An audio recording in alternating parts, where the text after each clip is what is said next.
Okay, check, check, check. Looks like that audio should be okay.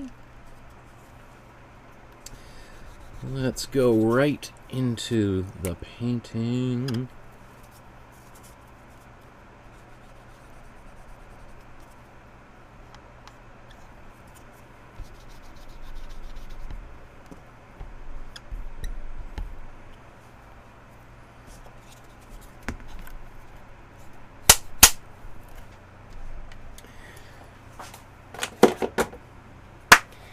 Good afternoon, everyone. Welcome to my studio. My name is Michael Markowsky, and today we're celebrating Tom Thomson Week. Every one of these episodes, we make a painting based on a painting by one of my very, very favorite artists, and today is no exception. And in fact, today we are really looking at one of my very favorite artists of all time. Now, today is day 3 of 4. We've already done, actually, 3 paintings, because yesterday we did 2 of them. So today we're going to continue on that theme. Maybe I just thought I would show you really quickly the paintings that we've already made over the past couple of days. So this is the painting we made on Monday. This is Northern Lights from 1917. And obviously all of these videos are there on YouTube. You can watch them at your convenience. So this is the first one we did, although this is actually one of the last paintings he actually did before he died in 1917. So we did that one on Monday. And then yesterday we did 2 versions of arguably his most famous painting, The West Wind. And this, we began by painting the sketch that he did in Algonquin Park, on location, outside, en plein air, as it said. So outside of the studio, on a canvas about this size. Actually, both of these paintings, Northern Lights and the sketch for the West Wind, are about this size. And I'm painting these on 9 by 12 sized canvases. The original was, I think, about 8.5 by 10.5, somewhere around there. So we did the sketch, and we did this in exactly 1 hour. I literally had a timer going, and we did that one in an hour. And then afterwards, we spent much longer, about 2.5 hours, working on this. So that's why that video is like 5 hours, because we did 2 paintings all at once, which I actually thought personally was really helpful for me, because it's great to be in that in the routine, and you're painting along, and you're taking exactly what you learned from the first painting and you're putting it into the second painting. And this painting, obviously this is another 9 by 12 canvas. The original was much larger, so he would have spent weeks and weeks painting it. We did it in 2.5 hours, although, you know, not too bad of a job. So we're going to continue painting here. Let's move these out of the way. Today's painting is entitled Round Lake, Mud Bay. And there's an outline here. I'm going to show you how to find that outline in a moment. But I've already transferred it onto the canvas. I'll show you how to do that. And tomorrow we're painting, you know, maybe his second most famous painting of all. And this one is the Jack Pine. And I've also done the outline on that already. So if you want to get a head start on all of these, actually, let's just move tomorrow's painting out of the way. So let's take a quick look at where these outlines are so that you can download them and paint along with me if you like.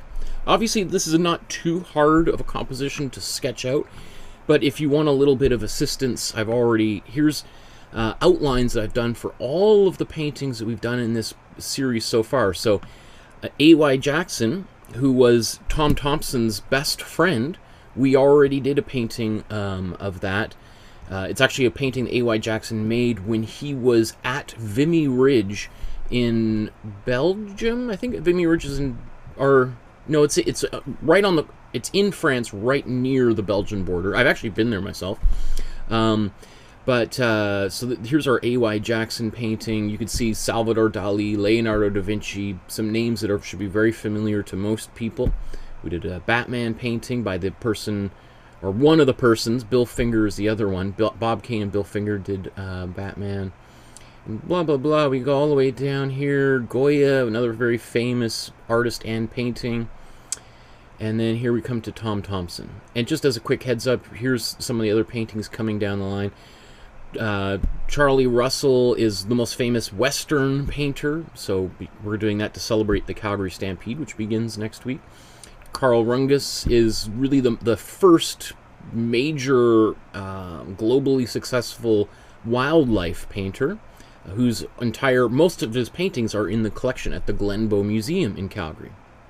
And then you can see later on we're going to celebrate a whole week of Vincent van Gogh and paint some of Van Gogh's most famous paintings that's about 2 weeks from now, the Spider-Man painting, and so forth. Okay, so let's, I just want to also let you know that there's a private Facebook group just for people that are following along with me, who are painting paintings along with me. It doesn't have to be literally at the same time, because all these videos are on YouTube. You can watch them 3 in the morning or 4 in the afternoon or 10 in the morning, whenever you want. You can watch them for 5 minutes and stop, watch another 10 minutes later. You can skip ahead, so you don't have to listen to me babble like I'm doing right now. But what's cool is we get to see the versions that other people did of the painting. So here's Susan's version of the West Wind. Awesome. And Eleanor, and I see her in the chat here. I'll take a look at your comment. But here's her version of the Northern Lights painting. That's great, Eleanor. Wow, that's great. I actually really like how you did the dark area in the silhouetted down here. Well done. Josh has posted a video, documentary on Tom Thomson. That's a good one. That's actually, I've seen that one a few times. That's really good. Here's Dolores's version of the West Wind. The sketch. Wow, that's great. Good job. Okay, so I'm not gonna. Every month or so I do an episode where I look at all of your work and I give some feedback and comments on it and some good old congratulations, because anybody who's making art, as far as I'm concerned, is doing the world a service, a good deed, I think. I wish everyone was making art. I'll let you know here, there's a couple of links, and they're all in the description below, but excuse me.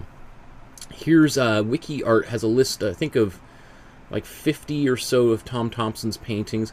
We've gone through this a little bit yesterday. Yesterday's episode, where we looked at the West Wind, was maybe the most thorough episode, where I kind of talked a lot about Tom. But you just kind of see here, and they're ordered from kind of the oldest painting he did, which he did some earlier than this, but really he didn't like turn his focus very seriously into making art until about 1912. And this would have been in his he would have been about 30 years old. He would have been about 34 years old, I think, when he did this, right? So prior to that, he's working as a graphic designer at really the most well-known firm in Toronto at the time, or in Canada really at the time, called Grip Limited. And while he was there, he met most of the artists who later formed the Group of Seven after Tom Thomson died. Tom Thomson was not a member of the Group of Seven. As much as everyone would wish it to be, or the Group of Seven wished that might have happened, Tom Thomson died a few years before the Group of Seven formed. And really the Group of Seven formed almost in honor of Tom Thomson, who they had seen as kind of their shining figure. Who Tom Thomson was really the only one that hadn't gone to art school. Tom Thomson may have, we know he did at least one class, like one session, with an artist, William Cruikshank, at what is now the Ontario College of Art. We don't know if he did 2 evenings or 5 or 20. We know that he at least attended one night once. But then when he was working at this graphic design firm, surrounded by artists like J.E.H. MacDonald, who was a little bit older, Was AJ Canson there? I can't remember. Arthur Lismer was there. Through Lismer and, well, actually through J.H. McDonald, they met A.Y. Jackson, who was living in Montreal and was invited to come to Toronto, and their friend Lauren Harris, who was from a very wealthy family that made farm equipment. He didn't need to work, so he did build this big building in Toronto that is now called the Studio Building. He built it specifically for his friends, really because he was afraid all of his friends were going to move to the United States, because being an artist in Canada at that time, and arguably still today, is a little bit of a difficult route. There's not that many people buying art now, and there wasn't a lot of people buying art back then either.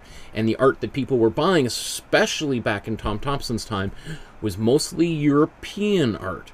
So there was this whole idea here of like, we need to like get Canadian, we need to make Canadian art that Canadians are going to want to buy, that shows Canada, rather than European art made by Europeans, or Canadian, art made by Canadians that looks like European art, right? So that was really what the Group of Seven was all about. And they started talking about forming a group like this while Tom Thomson was alive.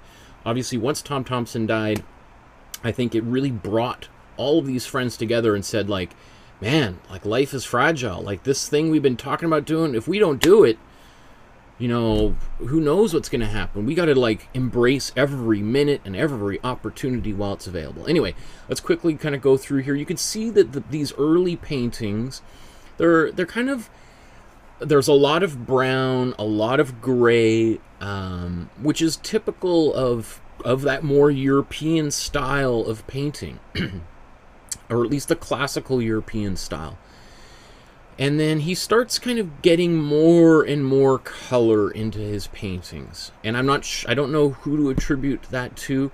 It's quite possible that at this time, around, I think it's 1915, him and A.Y. Jackson spend about 2 months painting together in Algonquin Park. And A.Y. Jackson was a fairly well-established artist. Pretty much for a number of years, A.Y. Jackson was the most famous of all the members of the Group of Seven. He had the most critical acclaim. And so I probably would say that A.Y. would have encouraged Tom to be more expressive with his color, and to be more Canadian, right? And whatever that necessarily means is disputed, but anyway. So here's the painting that we're going to be painting today, Round Lake Mud Bay. You can see here it's in the collection of the Art Gallery of Ontario in Toronto. It's probably on display right now. If you ever have a chance to go to Toronto, and you should definitely have to go to the AGO if you're listening to me right now. And there's a big wall. Most of Tom Thomson's paintings are at the AGO in Toronto. And there's a big wall that has about 70 or so of these small sketches that are about this size mounted on the wall, like floor to ceiling. It's really cool to see them all together. Personally, I think these sketches have an energy that some of the larger paintings lack. The larger paintings that he did when he would go back to Toronto in the winter, around November until late February, he would spend in the studio building in Toronto and enlarge these paintings. I think what's kind of quite sad about Tom Thomson is, because he died in 1917, I think he didn't have an opportunity to take these sketches and convert them into the big paintings that he was really starting to do. So we're left with these fragments, and we can only wonder what he would have done had he lived much longer. So let me see. Let's what else do I want to say here? Let's get right into the painting, because I'm looking at my daughter here, and I've got about ideally 2 hours. Knock on. Here's some wood. That's we can knock on that. Okay. So what I'm going to do is I'm going to prep this canvas. Why am I looking at that one? I want to look at this. Okay. So here's the original painting. Here's the outline for it.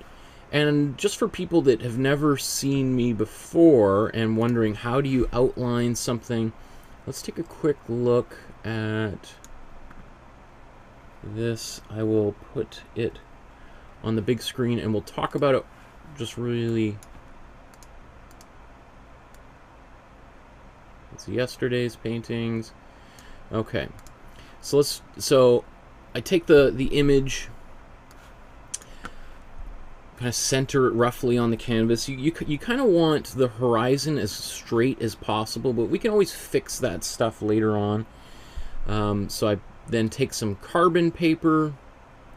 You can buy this carbon paper. There's a link down below in the description if you want to buy the exact carbon. Well, I don't think it's the exact one, but they're interchangeable.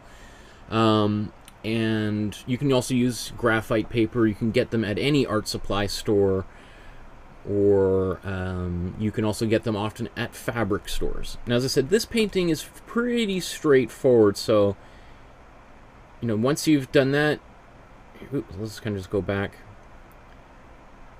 go over all those lines, you peel off the tape and the paper, put the carbon paper on, and now you can use that carbon paper over and over and over again, so don't throw it out, I guess is what I was going to say there. So let's take a look at this painting really quickly and just think about how we want to approach it. I'm going to zoom in here because what I want to do is see if I can see any hints of what is underneath this painting. I don't know if you can see this. Let me move that to the side. So this is the side of the painting, and what we see here is the exposed wood that he was painting. Let's see if we could see that on the other side. Let's make sure that's visible. So here again is the wood on the other side. So he's painting on panel. So he's painting on small pieces of plywood. And let's just so I know exactly what was the size of this painting. This is 8 and 7/16 by 10 and 5/16. So basically 8.5 by 10.5, right? Essentially. So just a fraction smaller than than the canvas I'm going to be painting on. So what I want to do is I want to mix a color that we can put on the painting to start. I'm going to make a brown, and then although, you know what, since I'm a bit of a race, well, let's do a bit of a brown. I was going to say, since I'm a race against time, let's kind of cut a corner here, but I'm going to, let's see. So I'm taking some warm yellow, warm red, and a little bit of warm blue, and I'm going to mix these together.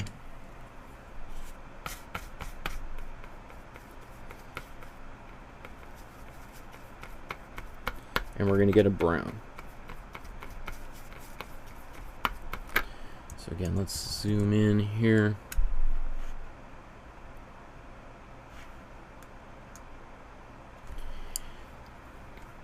How close are we here? That's pretty good, right? I mean,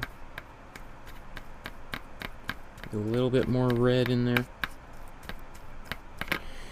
So I'm just going to add a bit of water just to thin this paint out a little bit so that it dries a bit faster.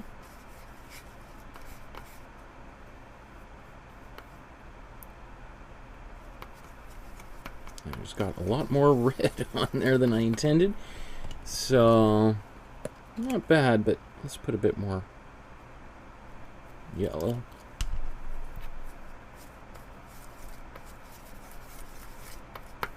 There we go. Of course, we're going to paint over all of this. I tend to kind of, I want this class to be both, you know, great for your beginner artist, but also have some information that could be useful for your intermediate artist who wants something a little bit more information that could help them. if they're interested in reproducing a painting by one of the great masters like Thomson.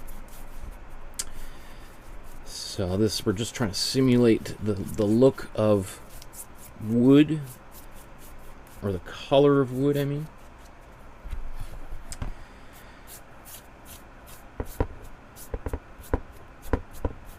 I'm also I like doing the sides of my paintings. I really personally am never a big fan of seeing like just the exposed white on the side of these panels or canvases.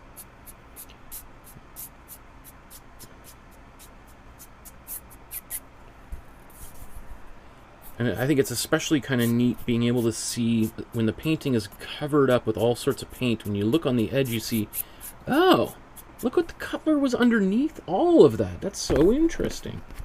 Right? That's what I want people to think and say when they see these. Because I like to think of canvases as objects, as like relics of an experience.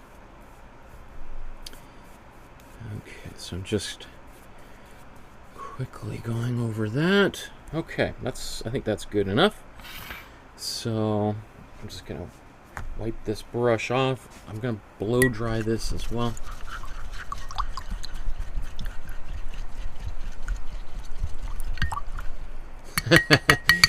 So I'm just finally looking at the comments there. Eleanor says, speed painting while the child naps. I wonder in 100 years if the people who look at your paintings will say, he painted this during his child's nap time.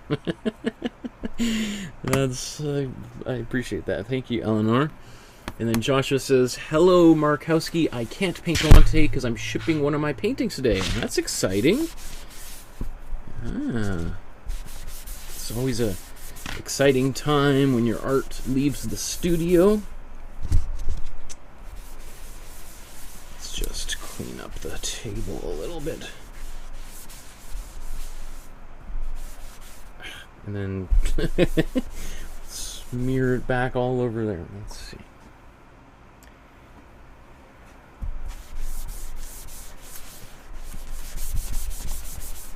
So one of the reasons I chose this painting to do, because I knew our daughter would be taking a nap at this time. She's usually taking a nap at this exact time every day, is because I wanted that sense of urgency. When you're painting and you've got a clock that's ticking, it forces you to keep moving forward and not to obsess over details and worry if you've got it right or wrong. You've got the time and you got to go. And I know a lot of people, probably a lot of people watching me right now, are in that same situation. You got family, you've got other obligations, you got work. You might only have an hour or two free once a week, not just every night, but once a week. And painting for, a painting that takes weeks to paint, it's like, man, if I got 1 hour once a week to make a painting, and this painting that I want to make takes 40 hours, like, it's going to take me half a year or more to make that painting. So I think it's quite satisfying to make something in a much shorter period of time. And let me get to the next point here.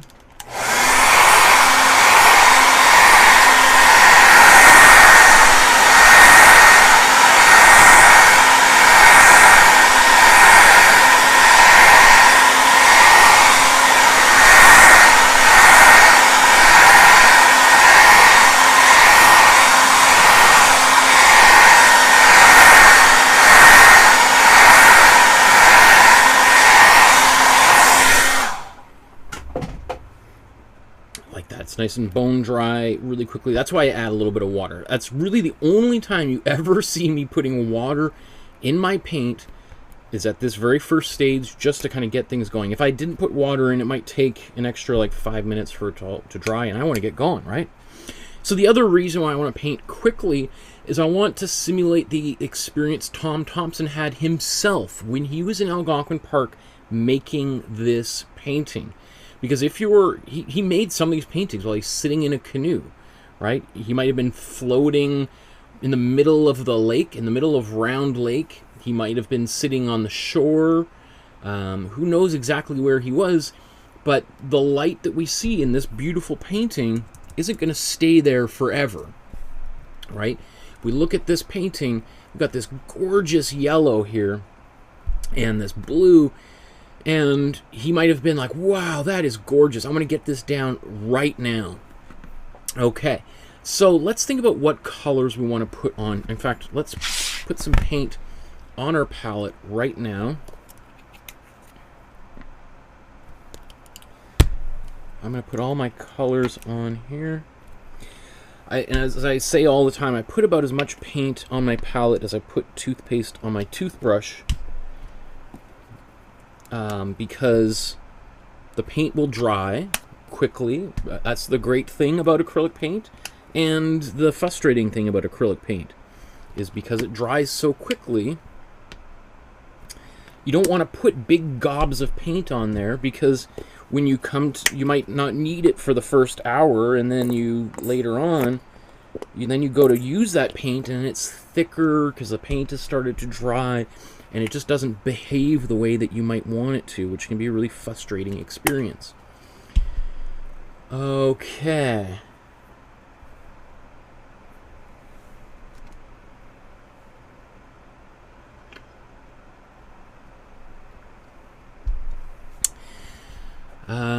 I just saw Josh was saying, if you're wondering what painting I'm shipping, it's The Ghost of Vermeer by Dali.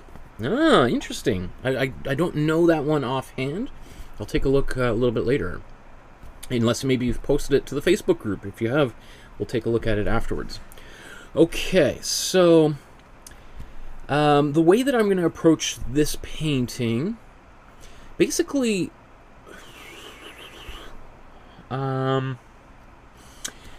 what I'll probably do is I'm going to work on the sky first, and then I'm going to come down and work on the hills, and looks like there is a little bit of black here. I'm not sure if there's black in these birds. That looks like just a deep blue, a deep cold blue. And then we'll do the water there probably towards the end. But we might do a little, we might bounce back and forth a few times, but we'll see. So let's look, this color that we have here, it's a combination. We have, if we just zoom in, what I see here is we've got a warm red. So this area right here is a warm red. And then this to me looks like a cool, or sorry, not warm red. This is a warm yellow. My apologies. It's a warm yellow because it already looks a bit orangey, right? And then it also looks like he's got a bit of cold yellow in here. It could be yellow with a bit of white in there, but it would surprise. I bet you he would have been using a bit of, because this here looks like a bit of white in the yellow, right? And we got this kind of peachy color, and I bet you that peachy color is paint that's mixed in with the warm. So I think he's smearing a bunch of different yellow, or two different yellows together. And then we've got some pink up here. This is a cool pink with some white in it. And then we've got our cold or cool blue, the cobalt blue, right? So the colors we have here, we've got this cold blue, magenta, or cold blue with some white, cobalt blue, probably. And then we've got a magenta, a cold red with some white in it. And then we've got some lemon yellow, the cold yellow. And then we've got this warm yellow as well, right? So mostly cold colors, which makes sense because we want our cold colors in the background and we want our warm colors in the foreground. You don't have to do that, but that's really what I've been trying to teach over the course of these sessions. Every rule is made to be broken, and there's many examples of artists who have taken those rules, which are about 1,000 years old, and broken them because they were trying to kind of, be avant-garde and maybe also to cause some kind of confusion in the viewer's eyes. Artists, especially about 100 years ago, avant-garde artists really wanted to play with our perception, right? When photography was introduced, all of a sudden artists didn't have to paint things that looked like things anymore, and they could start being much more playful and inventive. But Tom Thomson is, at least in the paintings that we've looked at so far, is obeying these classical rules of warm and cool colors, and he's applying them in his paintings, and that's how we also get this great depth of in the imagery. Anyway, so I am wondering, I have this,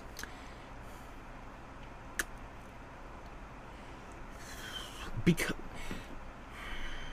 I think what I'm going to do is mix some paint on my palette and then put it onto the canvas pretty quickly while it's still wet.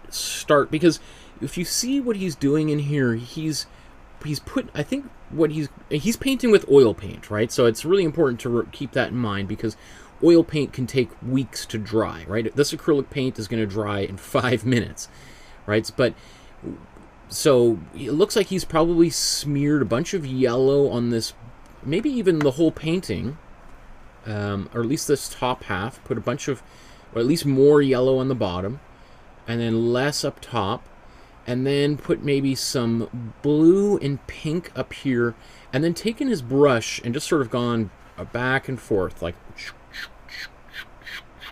and smearing it together. So this is going to be a bit of this is going to be something a little bit different. You could put, in fact, maybe we'll put a little bit of slow dry medium, or what's also sometimes called paint retarder. So slow dry medium is what it does is it slows down the drying time of paint. Sounds pretty straightforward, and that helps us get a little bit more of that oil paint kind of quality of more what we call open time. The paint stays open, stays wet longer. So let's take a look here. So what I think I'm going to do,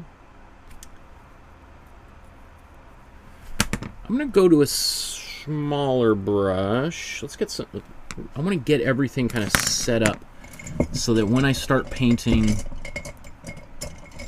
it's like go time. Kind of like, it's like we're going to be jumping out of a airplane with a parachute, right? You want to have everything ready so that when you jump out of the airplane, boom, everything's in the right place. So let's mix up. So our first color is our warm yellow, and I'm probably going to need a bit more of that.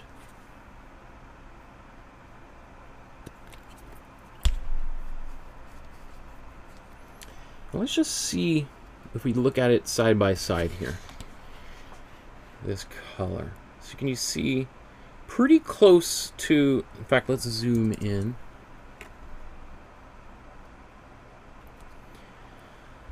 So on its own, that color is pretty close. Now, the thing is if I paint this yellow, and I can just do that right there, you can see it, how it kind of gets absorbed into the brown of the...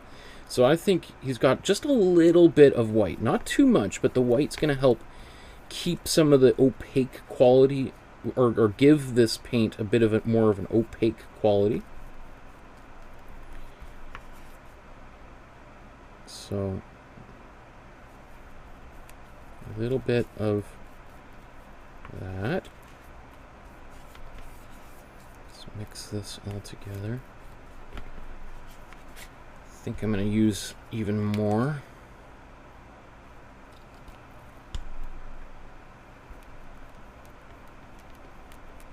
You just want to be very careful about adding too much white into your paint, because there is a kind of a... What happens is when you add white to a color, you're tinting the color. That's the actual term. And when you tint a color, what happens is you dull the color down. It loses some of its intensity. So we don't want to go too... We don't want to lose the intensity of that yellow and make it too pastel. So the other color we're going to put on here is some cool yellow. And likewise, we're going to put some white into that as well.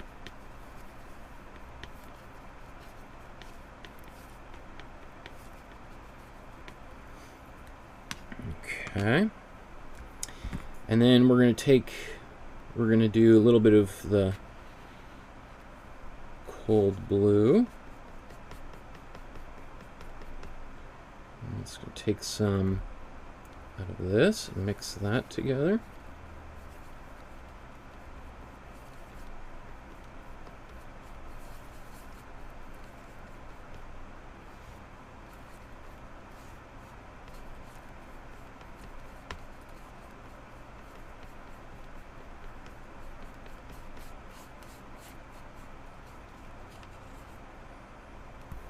In fact, I think we need just a bit more white. So the trick is with this painting, once we start going, we're going to want to mix quickly, but we don't want to do too much, because all of a sudden that color is going to go green. So that is a tight wire that we're going to walk here between adding, when we have these yellows here, we don't want it to go like bright green in the sky, because that's going to look a little bit strange. And then one more brush.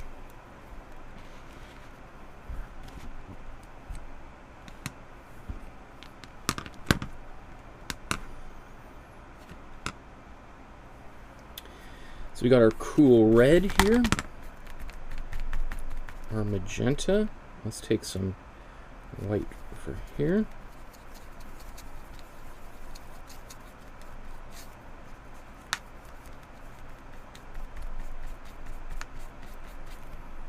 Okay, and then I'm going to go and add some slow dry medium. Oops, that was a little too much here, so let's get rid of some of that. So whereas this paint would normally dry in about 5 minutes, now it's going to stay open for about another 10 minutes. Depending on how much of it you put in here. And I put it as kind of generous. So I'm imagining it'll stay, assuming I've mixed it in well enough, that the whole thing, wherever there's, will take about 15 minutes to dry. So that actually makes things a little bit more relaxing of a painting experience, because I've got more time to kind of fuss about if I want to.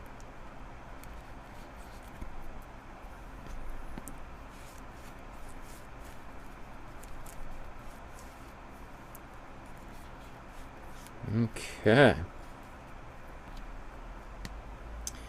so I've got my paints all set up. I can use all of that for the background.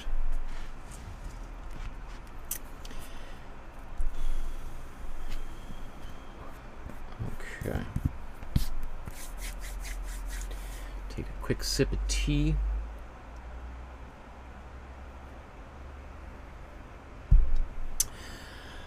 Okay, let's take a look at the painting before we jump right into it. Oh, sorry, that's tomorrow's painting. This is one we're working on today. Okay, so what I'm going to do, I'm going to put this yellow down, and then I'm going to put my, I think mostly, well, let's just do it. Here I am, I'm procrastinating, trying to kind of buy myself some time. So let's put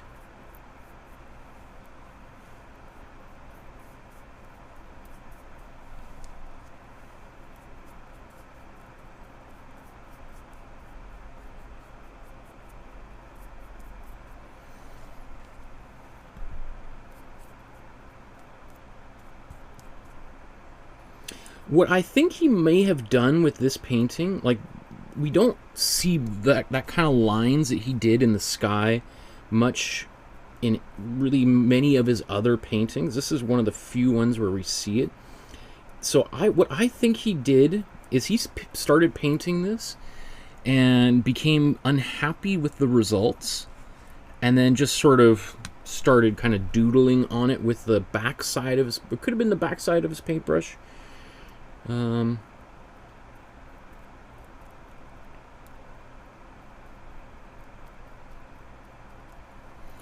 So here's my cold yellow, cool yellow. You can see I'm just sort of smashing it into place here.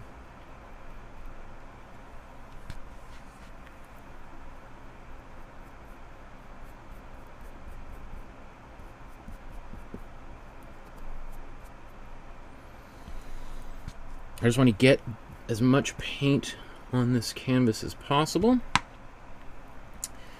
Let's take our pink, our magenta.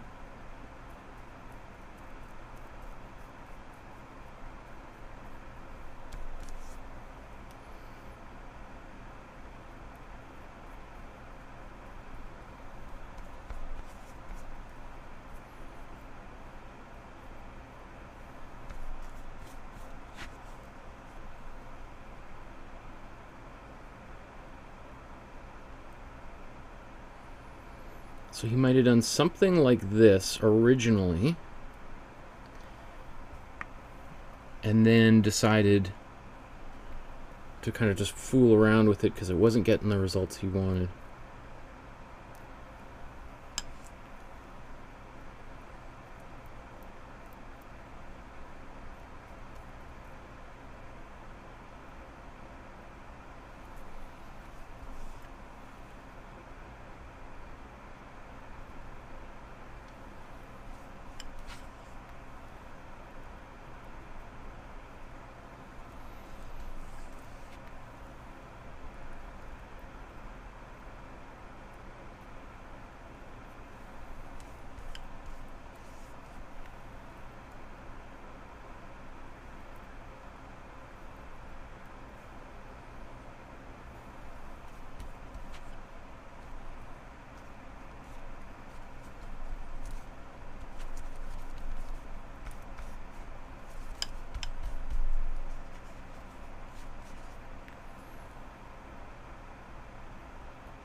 Okay.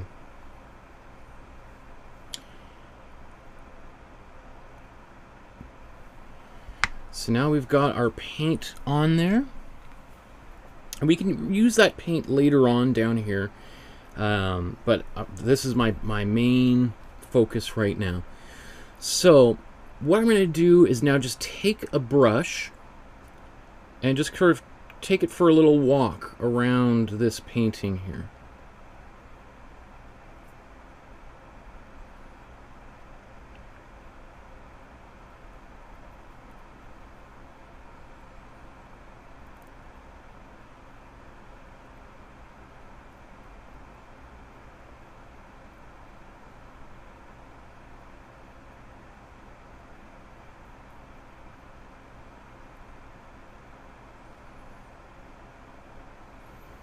Okay, now I've got all this extra paint on here. I'm gonna wipe this off. And then I'm gonna come down here from the bottom.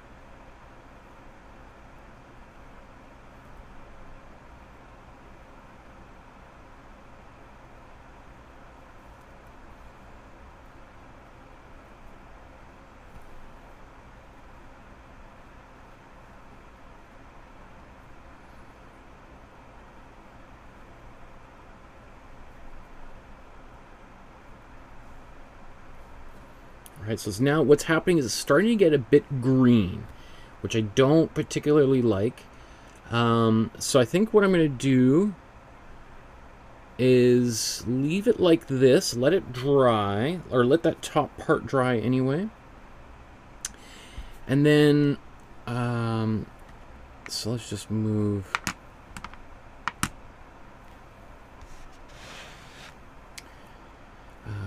Turn my palette around and I'll slide this down so you can see what I'm up to. Now I'm just going to add a little bit of white into these yellows. So I'm going to let this dry up top. And then I'm going to come back after it's dry, and I think I'm going to add just a bit more yellow back in there.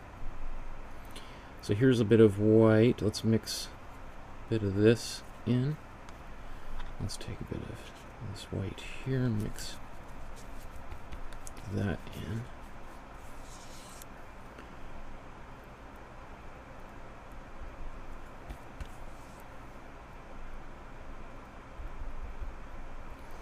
So, white, both of these yellows are going to look very similar. So there's a lot of white in there. Probably should.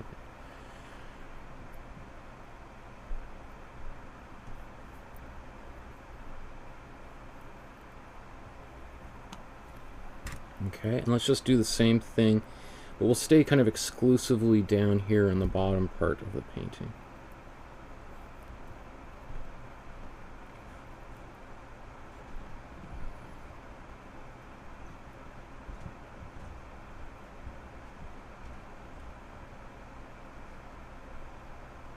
Oops.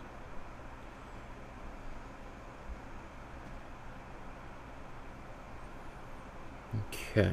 So you can see again, it's getting very green, so I'm just going to hold off and I'm going to come back with some yellow afterwards. Okay. Just let's kind of finish down here. It's okay if I bring some of the color, the white, back up into the top. But I don't want to do too much because then I'm going to take away some of the texture I have down here.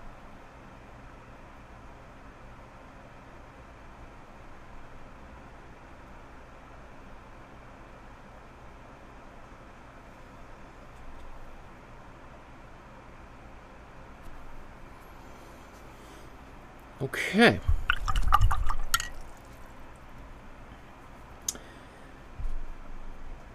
So let's actually, while I've got all these colors, I am going to do a bit of work down here.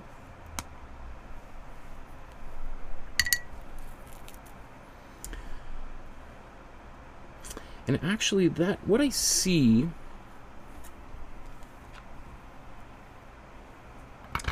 is a bit of it is purple in the bottom. So let's take a look at this painting here. So I see actually quite a lot of purple down here. So let's take some of the cold red, and warm blue, sorry, and mix this together. Get a nice purple, but it's a little too intense. So let's take some white,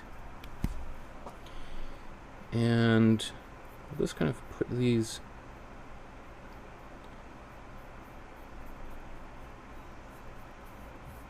our daughter has woken up, and my wife, who's at work on her computer, is tending to her. So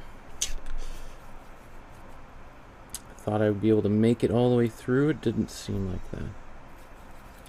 Didn't quite work. But I'm still going to keep going as quickly as possible here.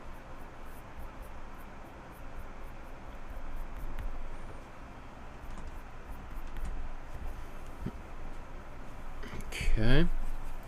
Going a little bit darker with my purples, especially closer to the front of the painting.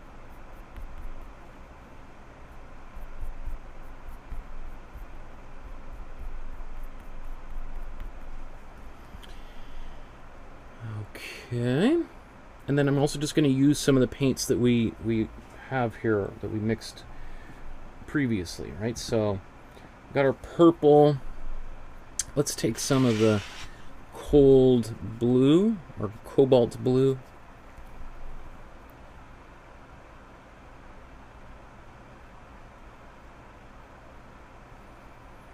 In fact, I'm just going to go to a smaller brush here.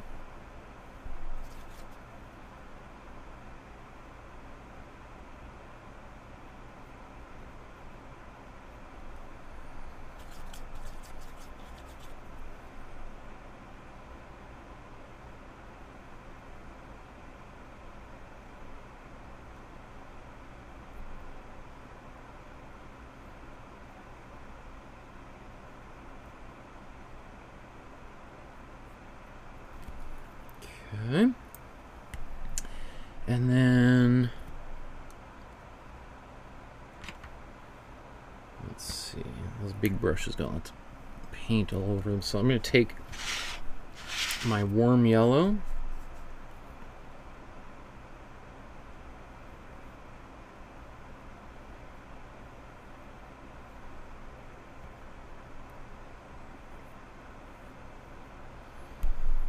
Paint that across. So there's a bunch of white in this warm yellow, which is totally fine.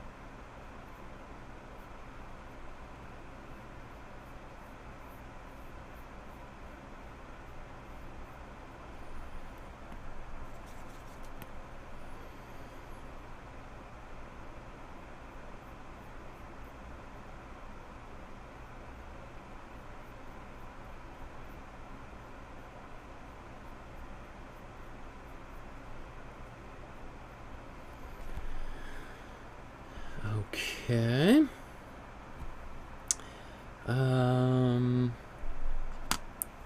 I'm just gonna clean some of these. I got a bunch of brushes on the go, and even though there's the slow dry medium and all of that, I think it's just a good idea to.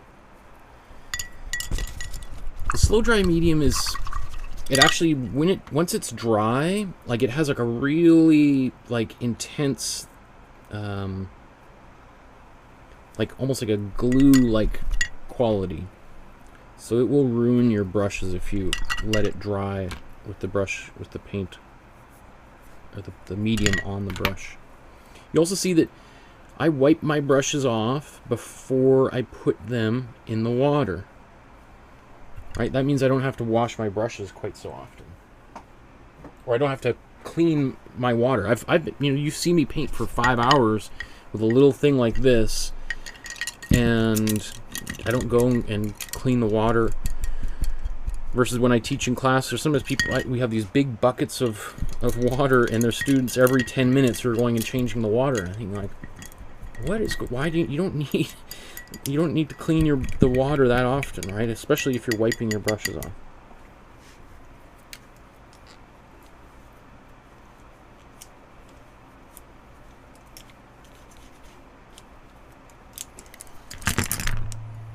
Now I'm just cleaning these brushes very quickly. This is not intended to be like how I clean my brushes. At the end of the night, I take these, or at the end of every painting session, I take these brushes and I clean them in the sink. I use a soap that is intended for cleaning brushes, but if you don't have that, you could just use dish soap. It's something that's going to help, like really get in there and dissolve the binder, which is essentially almost like a white glue. Okay. I'm gonna take. This is just pure warm yellow. Let's just.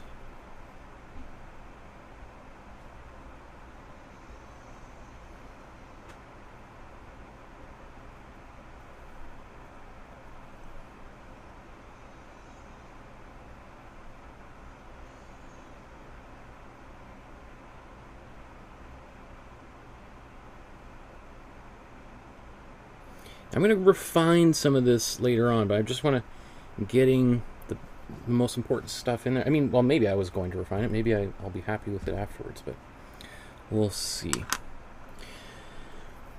Okay, so what I want to do now, I'm going to blow dry all of this.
So there's still a bunch of areas here that are still very wet, and if I hadn't put the slow dry medium in, it would have been dry much faster.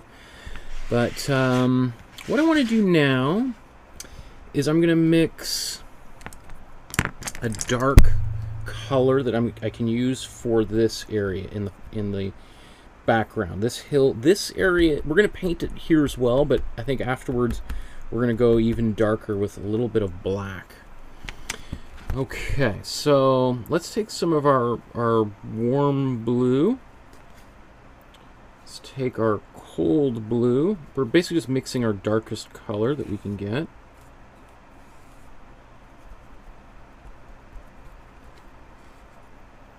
Let's take some warm red.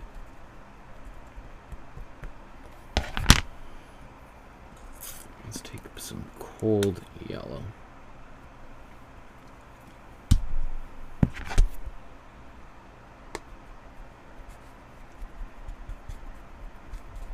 Right, so we got this very dark brownish color. So if the color looks too brown, what that's telling me is that there's probably there's a lot of red and yellow in there, and we need a bit more blue. And I'm gonna mix this actually in a little bit separately off to the side. So I'm going to get some of this cold blue on my brush, and let's mix this right up here.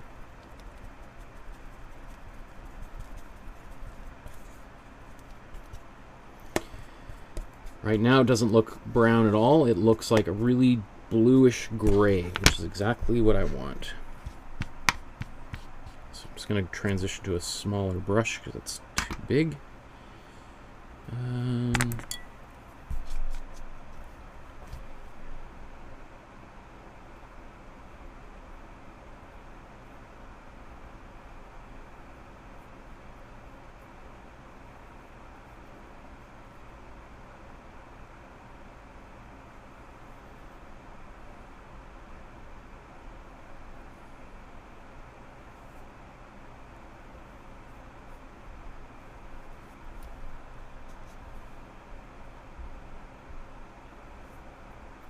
So let's take a look at the original here.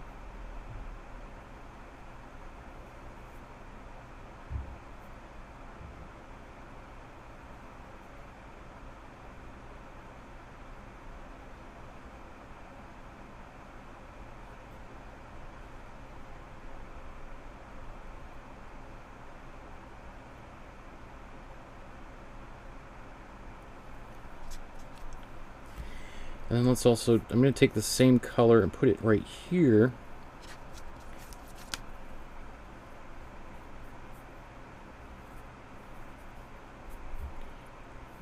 In this outcropping that is much closer to us.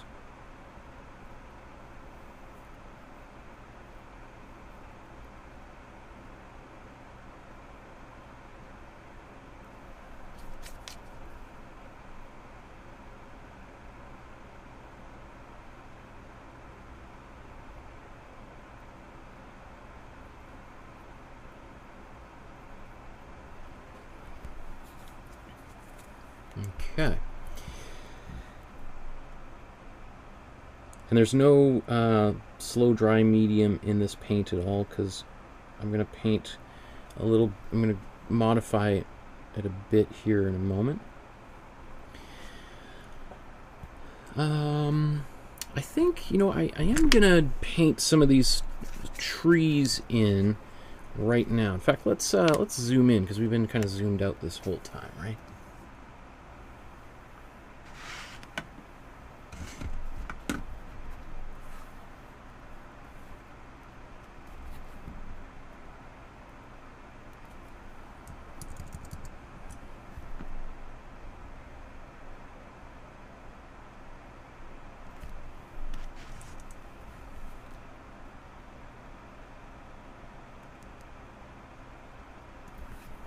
Okay, so got like... I'm going to draw some vertical lines first.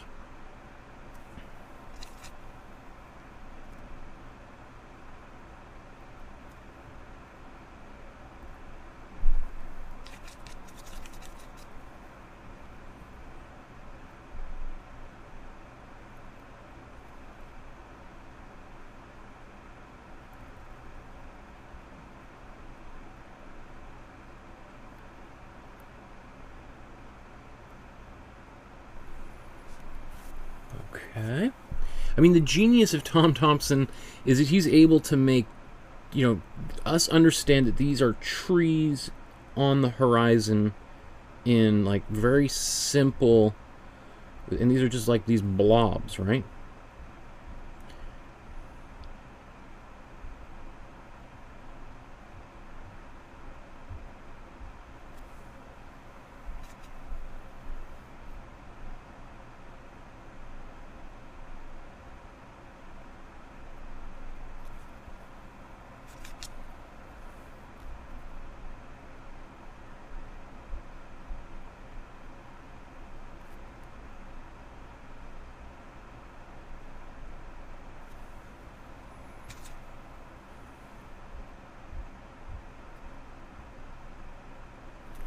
So these kind of like,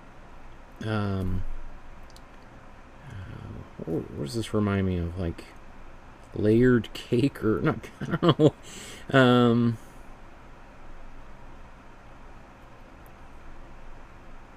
But you could see it kind of mostly like really in this one here that he's done, right? You really get more of that sense of.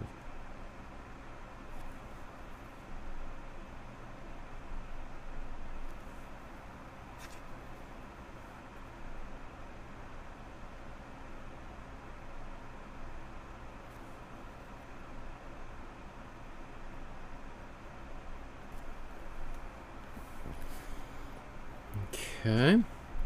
Now, if I want, I can paint that black, and it's really going to pull it right forward towards us. Okay. So, I'm still going to let the top of the sky dry. Let's just zoom out a little bit. Maybe while we're down here, let's try to see if we can get close to finishing off the bottom of this painting. I mean, I think we're pretty close. Now, I was going to do a lot more work down here, but I'm actually fairly satisfied with it. I think what I would want to do, I see there's orange in here that I hadn't seen previously. So I'm going to mix a little bit of orange.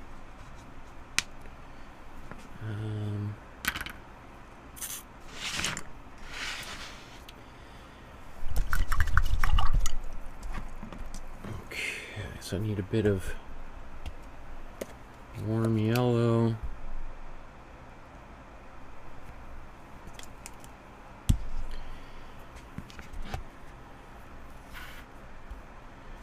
So I'm going to take my warm yellow and a bit of warm red. Mix that together. Too much red on there. That's better.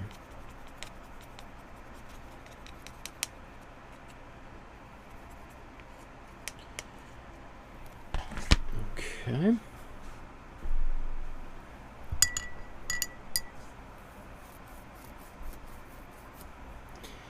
And then I'm just going to take this orange and let's get it into...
can also see that he's written his name on there, probably using the back side of his paintbrush and just scraped in there.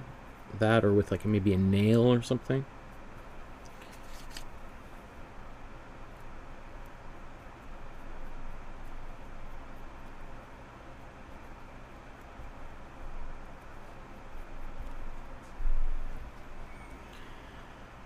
Okay, and then this back of the hillside here, let's actually zoom out just a bit.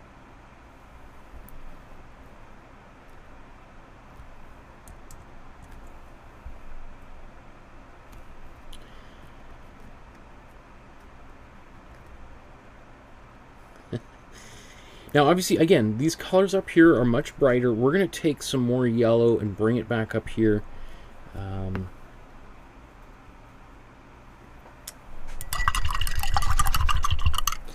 I'm going to add a little bit of white to my dark color.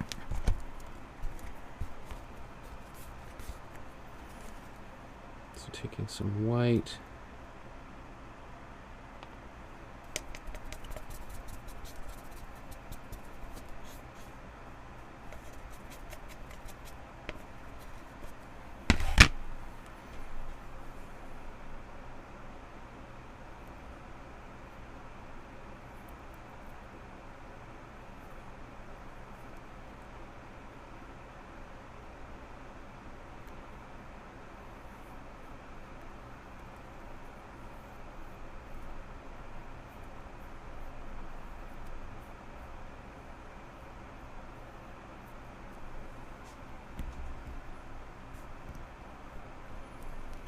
Okay.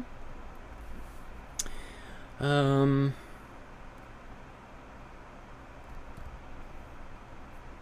know what? As of just before I move on, I was going to paint that black, but I think I'm going to add more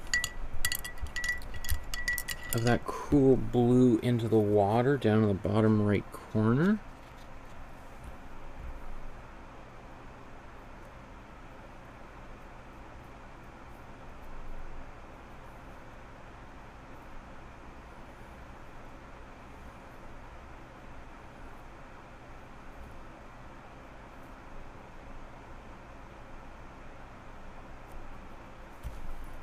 Let's just scoot over here and see. Yeah, there's less of it on the left side, sorry.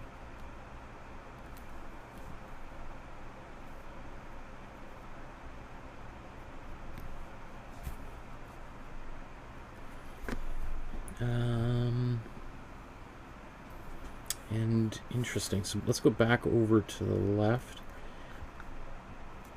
And we're going to add a bit more pink.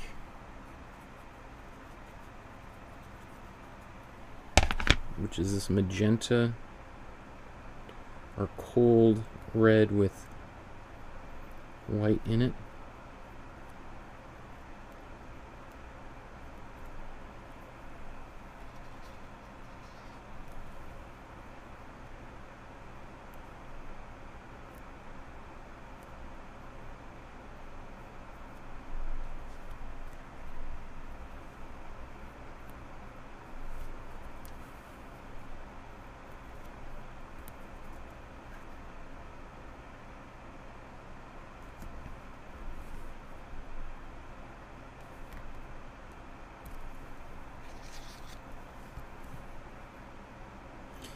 Really what I should be trying to do more of is, rather than just these straight lines, is maybe a little bit more of like U shapes or hill kind of forms. Just so they're a little bit more curving and dynamic down there.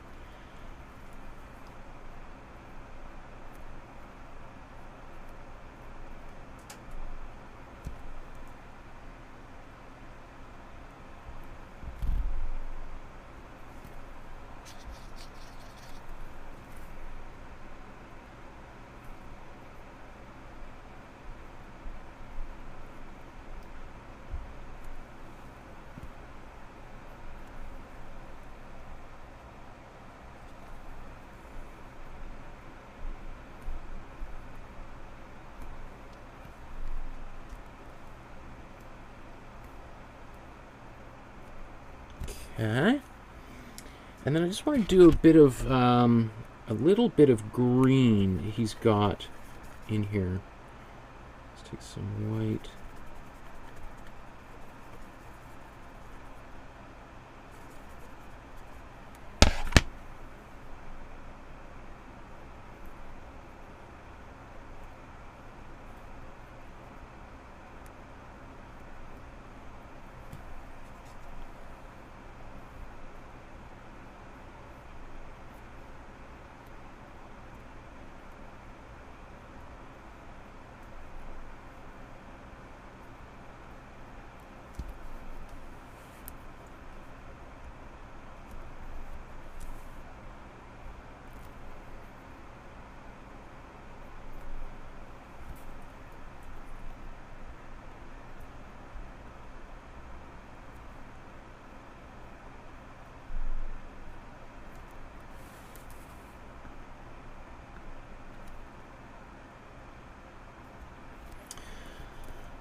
Okay, so I think we're doing great. Let's see, how wet. Most of this is actually, it's not totally dry, but the surface is dry, which is good enough.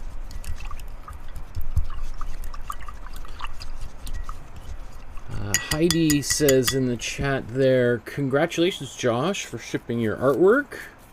She also says the documentary on Tom Thomson that Josh recommended is very informative regarding his life, his painting methods, style, etc. Yes, thank you again, Josh, for recommending that.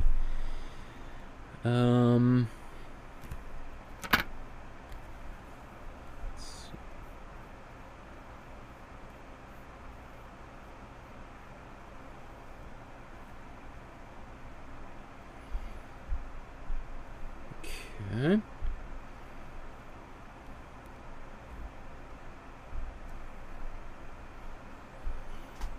This dark color, let me see.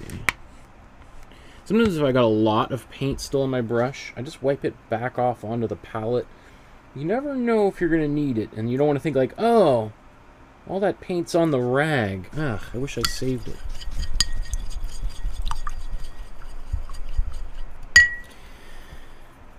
Okay. I'm going to take some black now and use a bit of black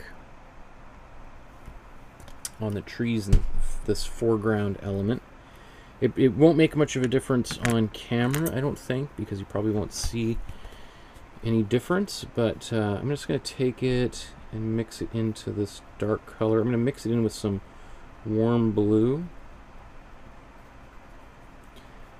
because then it's at least got a little bit of color. It's going to be barely noticeable, or at least on camera it won't be, but it's going to really, like, wow, I mean, I just paint that in there and I can see it leaping forward.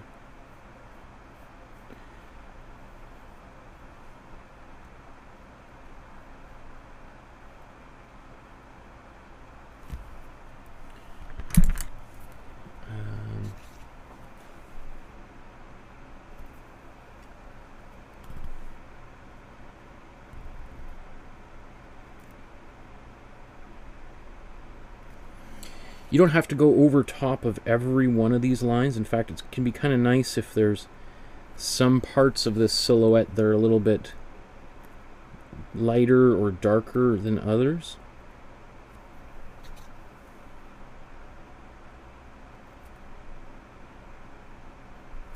Right, so I skipped a few trees, so they'll look like they're a little bit further behind on that same rock.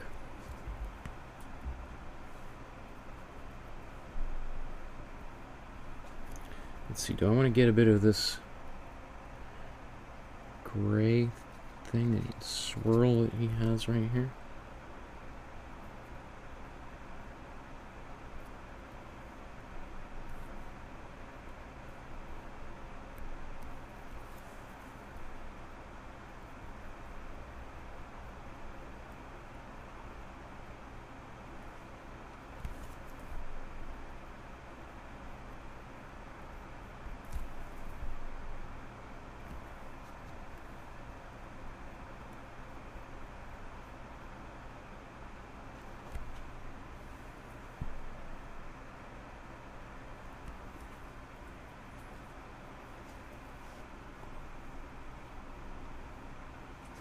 Don't worry, I also haven't forgotten about the birds either, right? That's going to be really one of our very, very final steps.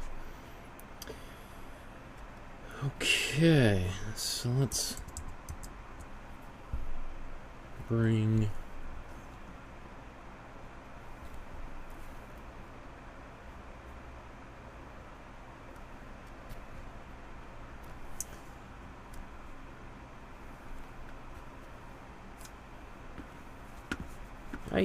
we want this one, Michael. There we go. Okay, so let's now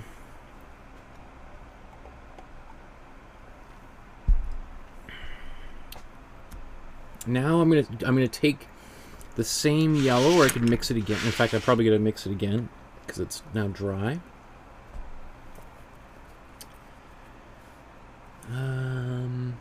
In fact, I'm just gonna, maybe I'll use mostly cold yellow.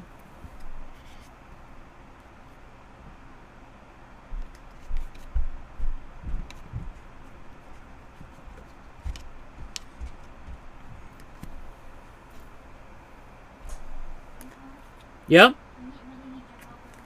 Okay. I'll be done in 5 minutes. Okay. I gotta finish up because our daughter is awake and standing in her crib. So I've got this yellow. I'm gonna come back up into here and sort of just paint over some of this stuff that I had done earlier.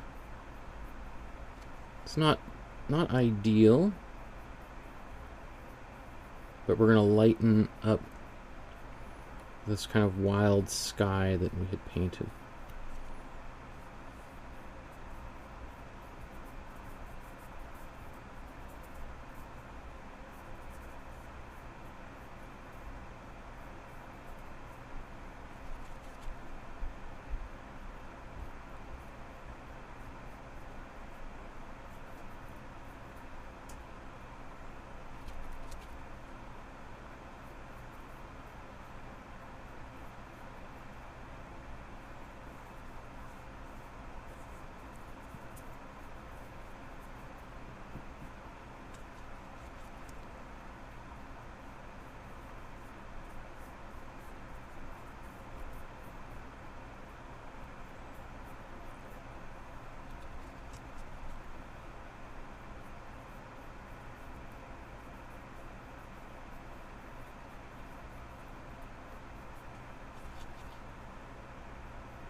Okay, now I'm just going to go to my warm yellow, same brush.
Okay. There's a lot of blue in here, so since it's going to wipe some of that away.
Okay.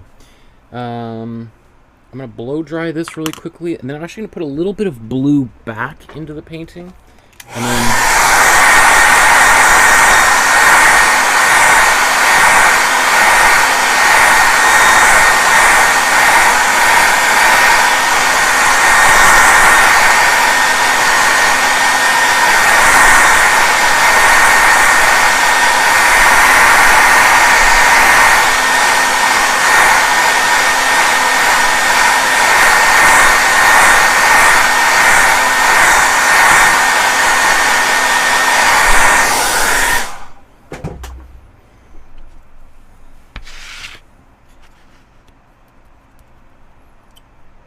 Okay, so a lot of white on this blue.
Okay, so I want to fiddle with that, but I'm out of time and I got a child to attend to. So let's kind of wrap it up. I'm going to take my darker color. This is one of the early ones we mixed.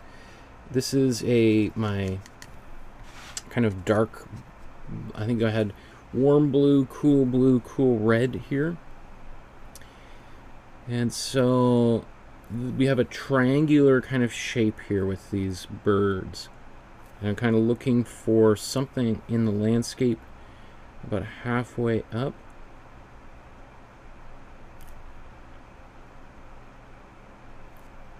And they're going in this direction but slowly descending. 1, 2, 3, 4. How many is there? 1, 2, 3, 4, 8, right? 1, 2, 3, 4, 5, 6,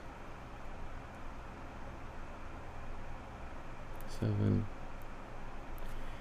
8.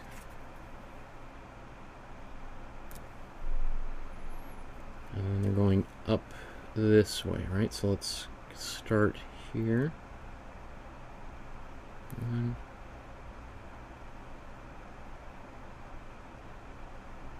2.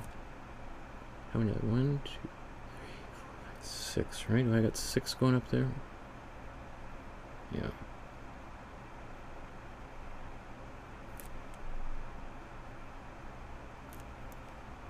Okay. 1, 2, 3, 4, 5,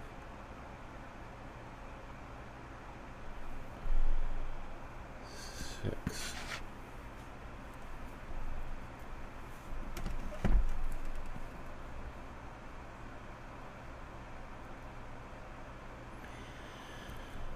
Okay.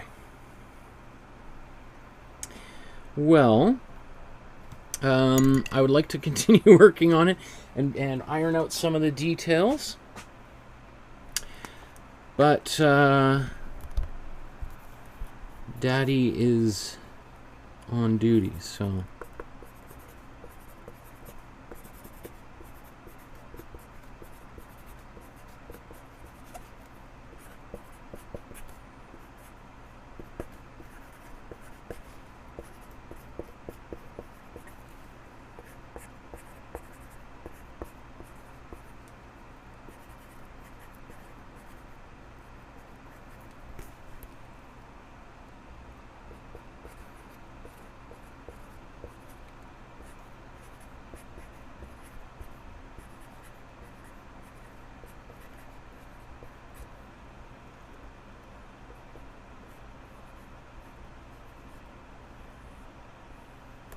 Oops.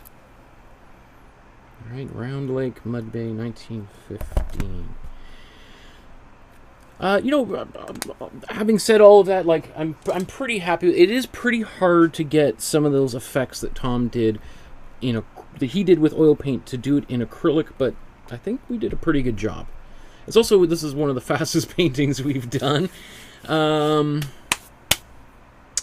So, you know, I did want to share, I forgot, I want to share this photo. Am I going to be able to find it?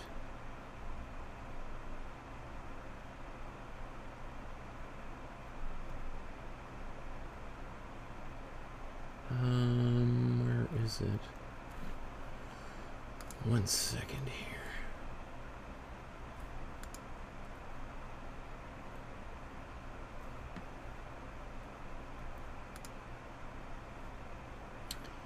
Yeah, here, I wanted to share this. This is Deborah, one of our artists in the class. She posted these photos that she took in the same location. And I thought it was like, wow, that's so cool, because it, you know, it kind of looks, she managed to capture the light that is in this image here. So let's just move.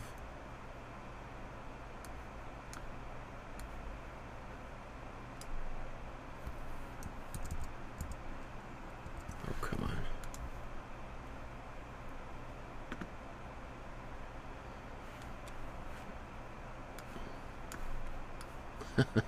It won't let me get any bigger than that. But I just thought that's pretty cool. She had that one, and then I think there's another one.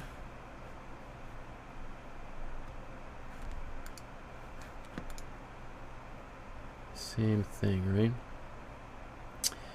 So that beautiful golden light, you know, that we see in Tom's painting, it was actually there, right? So that is that's really, really neat.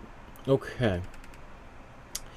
So I am out of time, folks. Thanks for painting along with me, and tomorrow we're going to be painting the jack pine, and there's a great story.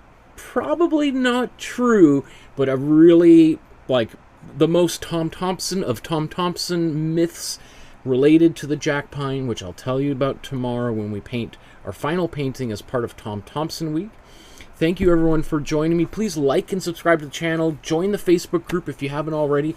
If you want to make a donation, there's a link to PayPal below. You can also contact me through my email or through the Facebook group. My email's on my website, and the Facebook group, you can send an email or a whatever, like messenger message through the Facebook.